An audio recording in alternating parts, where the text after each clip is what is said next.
माता की थी तस्वीर, हाँ वो थी एक क्रांतिवीर। वो जग को राह दिखाती थी, सबको जीना सिखलाती थी। नारी के अधिकारों के लिए हर पल आवाज उठाती थी, आवाज उठाती थी। हर लेती थी सबकी पीर। सावित्री बाई थी वो क्रांतिवीर, क्रांति ज्योति थी वो क्रांतिवीर। सावित्री बाई थी वो क्रांतिवीर। ये बाइबल तुम मेरी तरफ से गिफ्ट समझ के रख लो। हमारे धर्म की जीत हुई है। वो फिरंगन नन अपना बोरिया बिस्तर लेकर निकल गई। ज्योति, समय आ गया है कि तुम ठीक हो जाओ। पहले लड़कियों को पढ़ने का अधिकार नहीं था, फिर आप आए और अपने अपने पिता भगवान से बात की और लड़कियों को भी पढ़ने का अधिकार दिया। अरे तुम क्यों सॉरी बोल रही हो? सॉरी तो मुझे वो लोग बोलेंगे एक दिन जिन्होंने मेरे बेटे की हत्या की है।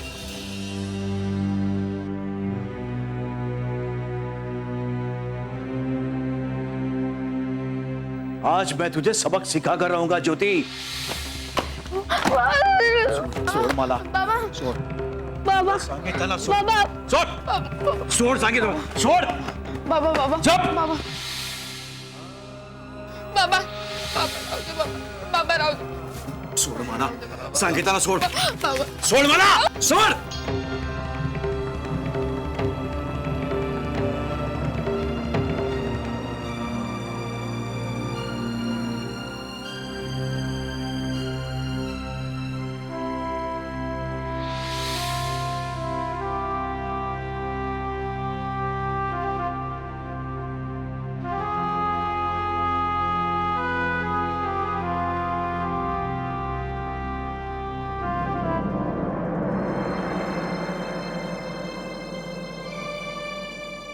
खाना खाया ज्योति ने? ना, नहीं खाया। अपने कमरे में बैठकर रो रहा है। मुझे समझ ही नहीं आता कि मैं उसे कैसे समझाऊं। जाने की कोई जरूरत भी नहीं है। खाए ना खाए क्या फर्क पड़ता है? खाना फुकट में नहीं आता, उसके लिए काम करना पड़ता है। लेकिन कुछ भी हो, आपको उसकी किताबें नहीं जलानी चाहिए थी। जानता हूं मैं, लेकिन क्या करूं, उस वक्त मैं गुस्से में था। मुझे ये समझ में नहीं आ रहा था कि मैं उसे कैसे समझाऊं। बरगोड़ा हो गया है, लेकिन अभी भी किताबों के पीछे भागता है। कल उसकी शादी हो जाएगी, उसके बच्चे होंगे, कौन देखेगा बच्चों को? सगुणा, अपना काम सीखना भी जरूरी है ना। पर वो काम करने से मना कहाँ कर रहा था? तो बस इतना ही कह रहा था कि वो पढ़ाई के साथ साथ काम करे। पर मुझे इसमें कोई बुराई नहीं नजर आती। देख, क्या अच्छा है क्या बुरा है ये मैं नहीं जानता। मैं सिर्फ इतना जानता हूं कि आज के बाद ज्योति पढ़ाई नहीं करेगा, बस। वो सारा दिन घर में बैठा रहता है। जब मैं गांव जाता हूं ना, तो लोग ताने मारते हैं, तरह तरह की बातें करते हैं कि देखो ये माली का बेटा ब्राह्मण बनने की कोशिश कर रहा है, ब्राह्मण बनने की कोशिश कर। थक गया हूं मैं ताने सुन सुनकर। भाव, मैं आपका दुख समझ सकती हूँ, लेकिन लोगों के कहने से हम उसका मन भी तो नहीं तोड़ सकते ना। जरूरी था, उसका मन तोड़ना जरूरी था। तूने देखा वो कैसी बैकी बैकी बातें कर रहा था। धर्म के बारे में कैसी कैसी बातें करता है। ऐसा लगता है कि जैसे धर्म गुरु। मेरी इतनी उम्र बीत गई लेकिन आज तक धर्म को मैं नहीं समझ पाया, और वो कल का मुलगा धर्म गुरु बन के बैठा है। धर्म गुरु बन गया है तो वो भी आपकी वजह से ही ना। मतलब क्या है तुम्हारा? देखिए, आपकी पूरी जिंदगी परिवार पालने में बीत गई, पैसा कमाने में, घर चलाने में, और इसके भीतर आपको समय ही नहीं मिला कि आप धर्म के बारे में या इन सब चीजों के बारे में सोच सके। मुझे सोचने की कोई आवश्यकता भी नहीं है। लेकिन ज्योति के पास में आजीविका की समस्या नहीं थी, उसके पास एक अवसर था उन चीजों को समझने का जिनके बारे में हमने कभी सोचा भी नहीं, और वो वही कर रहा है। वो बहुत तेजी से घर, परिवार, देश, धर्म और धर्म के रिश्तों को समझने की कोशिश कर रहा है, और इन सब में उसकी सहायता कर रही है उसकी पढ़ाई। गलत। उसकी पढ़ाई उसकी सहायता नहीं कर रही, बल्कि उसे भड़का रही है। कभी कभी तो मुझे ऐसा लगता है कि मैंने अपने ही घर में सांप पाल के रखा हुआ है।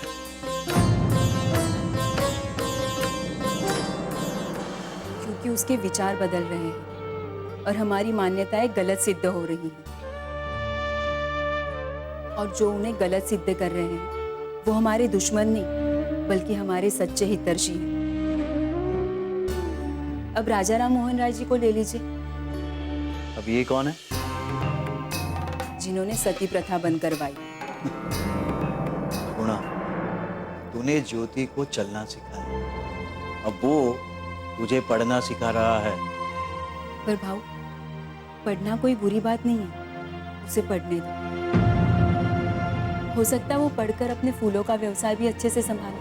सगुणा, मैं जानता हूं कि ज्योति को तुमने जन्म नहीं दिया। मैं ये भी जानता हूं कि ज्योति को तुम बहुत प्यार करती हो, लेकिन प्यार से बड़ा है धर्म। धर्म के लिए मैंने निर्णय लिया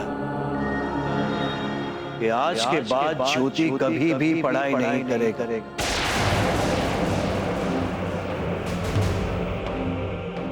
आणि हा माझा अंतिम निर्णय आहे, समजलं?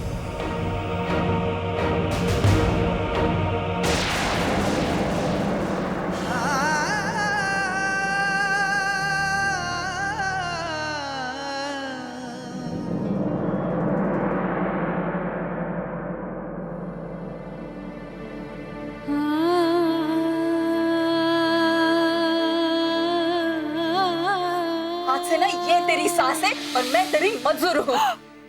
पर आई, आप ऐसा क्यों कह रही हैं? मर गई तेरी आई आज। जिसके घर पे इसके जैसी मजदूर हो ना, वहां पे तो यही होने वाला है। मुझे तो लगता है एक दिन ये हम दोनों का गला घोट के यही घर की मालकिन बन जाएगी।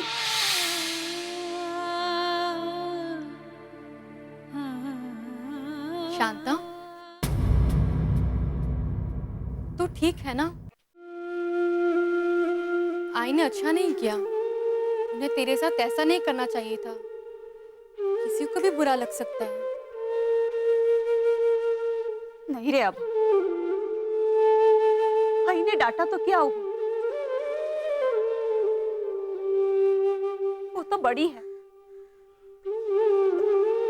बड़ों की डांट में भी तो आशीष होता है।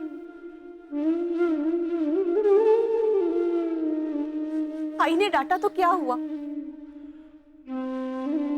खंडू जी और लक्ष्मी ताई तो उसे कितना प्यार करते, अपनापन दिखाते, और मेरी मुक्ता को अपनी बेटी की तरह संभालते हैं। अगर वो मुक्ता को अपनी बेटी समझते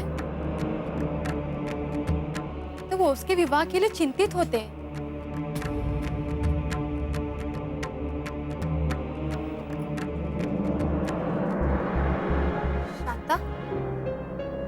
तुम्हारे आंखों में आंसू? वो ताई से। आभा तुम जाओ यहाँ से, मुझे शांता से कुछ अकेले में बात करनी है।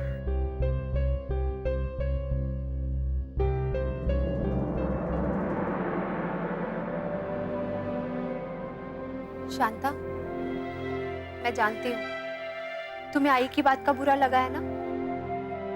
अरे नहीं नहीं ताई, आई की बात का क्या बुरा मानना। खंडोर जी और आप तो मुझसे कितना प्यार करते हो, मुझे किस बात की चिंता है? तो फिर तुम्हारे आंखों में आंसू क्यों? सुबह से देख रही हूँ तुम्हें, आखिर बात क्या है? सच कहूं ताई,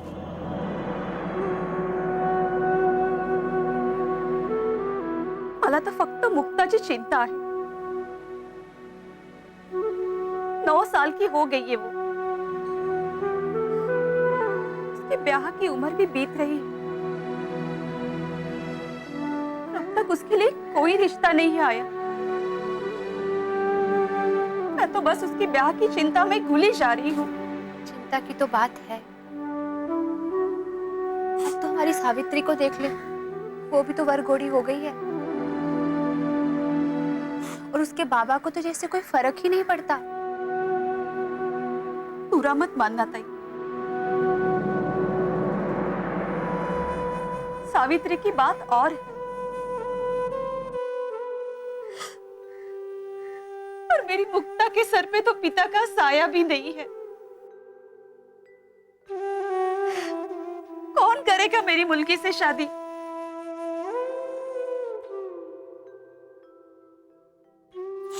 शांता, तू चिंता मत कर, मैं आज ही सावित्री के बाबा से बात करूंगी, सावित्री और मुक्ता की शादी के लिए। चला मुस्कुरा दे।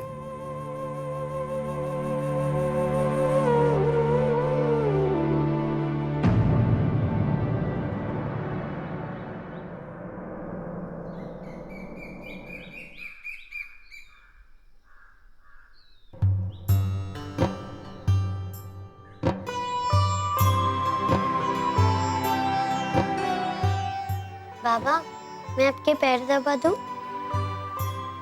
दबाओ।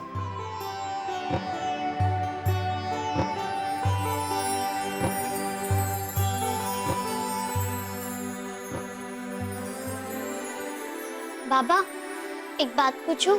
हाँ बेटा, मेरी लाडली बिटिया क्या पूछना चाहती है, पूछो। यह विवाह क्या होता है? क्या हुआ सावित्री? ये सवाल अचानक तुम्हारे मन में क्यों आया? बाबा, आपने मेरे सवाल का जवाब नहीं दिया। बोलो ना बाबा, ये विवाह क्या होता है? बेटी, विवाह एक पवित्र बंधन होता है, जिस बंधन में भगवान हमें बांधते हैं। भगवान हमें जोड़ियों में बनाता है, जैसे तेरी आई और मैं। हम दोनों को भगवान ने ही बनाया। बाद में जब एक मुलगी सयानी हो जाती है और अपने आई बाबा से ढेर सारे प्रश्न पूछती है, तब इसका मतलब ये होता है कि वो मुलगी विवाह योग्य हो चुकी है। बाबा, प्रश्न तो मैं भी आपसे पूछती हूँ, यानी कि मैं भी विवाह के योग्य हो चुकी हूँ। हाँ, तुम भी विवाह योग्य हो चुकी हो। तो बाबा, विवाह के बाद क्या होता है? विवाह के बाद ये होता है कि मुलगी शादी करके अपने पति के घर चली जाती है। जैसे तेरी आई उनका घर छोड़ के हमारे घर आई। मुलगी को अपने माता पिता को छोड़कर अपने पति के घर जाना होता है, क्योंकि पति ही उसका सब कुछ होता है। पति की सेवा करना, पति की आज्ञा का पालन करना, यही स्त्री का धर्म होता है सर।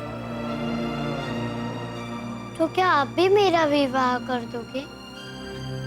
हाँ बेटा, तुम भी शादी करके अपने पति के घर चली जाओगी। अपने माता पिता को छोड़कर।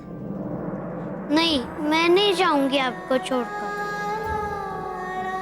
मैं आई के बिना और आपके बिना नहीं रह सकती। बाबा, मैं शरारत करती हूँ ना, सिद्धू और आची को परेशान करती हूँ, इसीलिए आप मेरा विवाह कर आप मुझे दूर भेजना चाहते हो ना। बाबा, मैं कभी भी उनको तंग नहीं करूंगी, पर आप मुझे आपसे दूर मत भेजिए। सावित्री, बेटा ऐसी बात बिल्कुल नहीं। आप बहुत अच्छे हो और आप मुझे बिल्कुल परेशान नहीं करते, क्योंकि आप मेरी लाडली बिटिया हो, मेरी लाडली बिटिया। बाबा, आप मुझे आपसे दूर मत भेजिए ना, मैं विवाह नहीं करूंगी। देखो बेटा,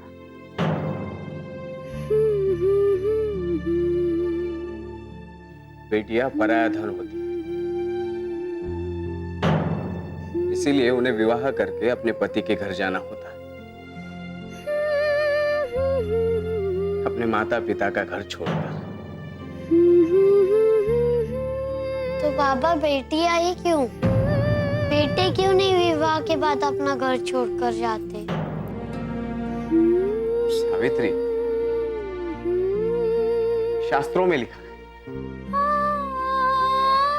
और शास्त्रों के विरुद्ध हम नहीं जा सकते। तो शास्त्रों को ही बदल देना चाहिए। सावित्री, शास्त्र किसी इंसान ने नहीं तो भगवान ने बनाए, इसलिए उन्हें बदला नहीं जा सकता। बाबा, ये शास्त्र सिर्फ स्त्रियों के ही विरुद्ध क्यों है? बेटियां पढ़ नहीं सकती, बेटियां खेल नहीं सकती, उनको अपने माँ बाप का घर छोड़कर जाना पड़ता है। अगर ये शास्त्र सिर्फ भगवान ने ही बनाए हैं, तो क्या भगवान स्त्रियों को पसंद नहीं करते? और अगर पसंद नहीं करते, तो स्त्रियों को बनाए है क्यों?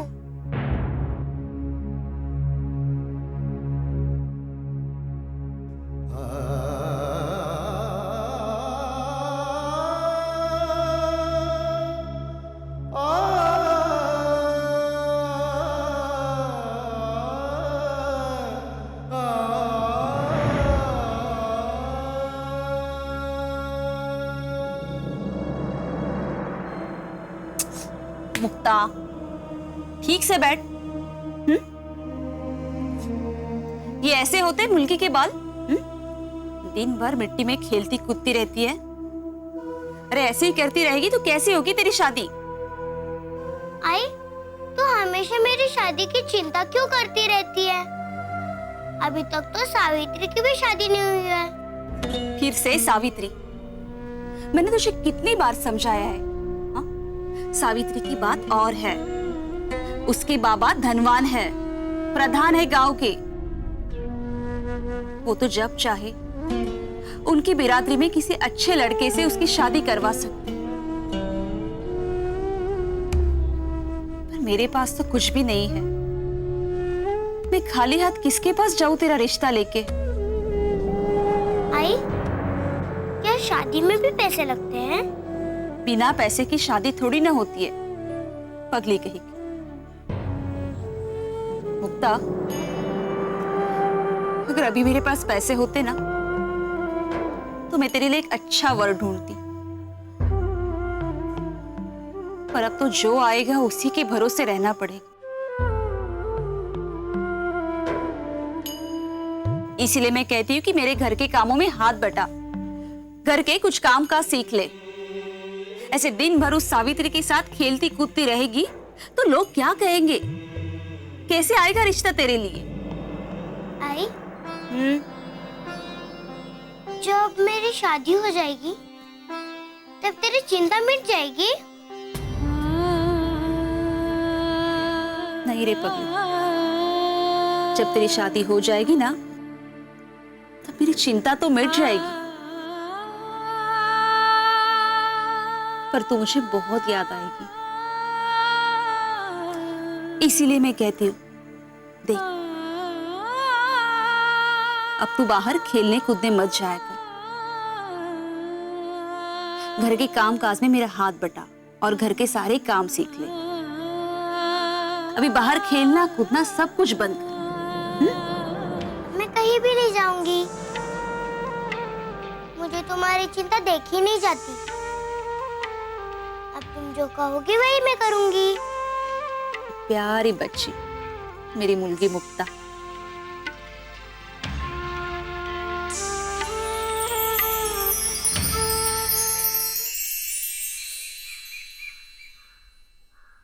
मुक्ता, अरे मुक्ता कहाँ है तू? मुक्ता कहाँ है तू? अरे मुक्ता, क्या रे मुक्ता? कब से तेरा इंतजार कर रही हूँ। कहाँ है तू? इतना इंतजार कर रही हूँ, कहाँ है तू? हाँ? और हाँ, कब से सोच रही हूँ कि अब आएगी अब आएगी। चल ना खेलते, चल चल। नहीं, आई ने मना किया है। देख, आई और अच्छी का तो काम ही है मना करना। क्या तू उनका सुनकर खेलना छोड़ देगी? चल ना खेलते, आज पेड़ पर चढ़ेंगे। नहीं, आई बोलती है कि इतनी बड़ी हो गई है तो भी खेलती है, इसलिए मेरे शादी के लिए कोई रिश्ता नहीं आता। अरे तू शादी के लिए खेलना छोड़ देगी? जब मेरी शादी हो जाएगी ना, तब मेरी आई की चिंता खत्म हो जाएगी। तो तू क्या कभी नहीं खेलेगी अब? नहीं, जब तेरी शादी होने वाली होगी ना, तब तू भी नहीं खेलेगी। अगर ऐसा होगा ना, तो मैं शादी कभी नहीं करूंगी। तेरे कहने से क्या? जब तेरे बाबा बोलेंगे ना, तब तेरी शादी हो जाएगी। नहीं, मैं नहीं करूंगी, नहीं करूंगी, नहीं करूंगी, कभी नहीं करूंगी, कभी नहीं करूंगी। देखना तू।